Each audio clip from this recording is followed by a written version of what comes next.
महाभारतातील चक्रवर्ती नगर म्हणून ओळखले जाणारे येवदा गावामध्ये राम जन्मोत्सव निमित्त गुढीपाडव्याच्या पर्वावर श्री हरिभक्त पारायण धनंजय पाठक व त्यांचे सहकारी यांच्या मधुर वाणीतून श्री रामचरित्र मानस कथा व प्रवचन करून लोकांचे मन राममय केले।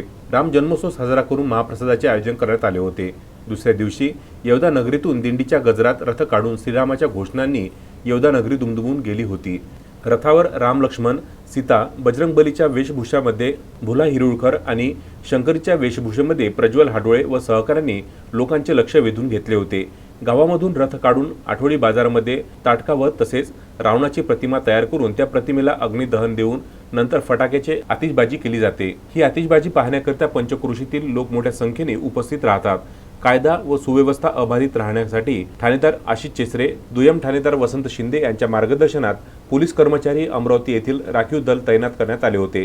मंदिराचे अध्यक्ष तारासिंह रघुवंशी, सचिव रुपेश रघुवंशी, कोषाध्यक्ष मोहनशेठ राठी, सदस्य दादा ठाकूर, मनोज पाथरकर, सुरेश भोजापुरे, रमेश निर्मळे, गावातील सर्व भक्त मंडळी, सर्व जाती धर्मातील लोकांनी अथक परिश्रम घेऊन राम जन्मोत्सव मोठ्या थाटात साजरा केला।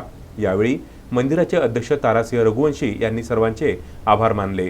अनंत बोबडे, विदर्भ न्यूज, दर्यापूर।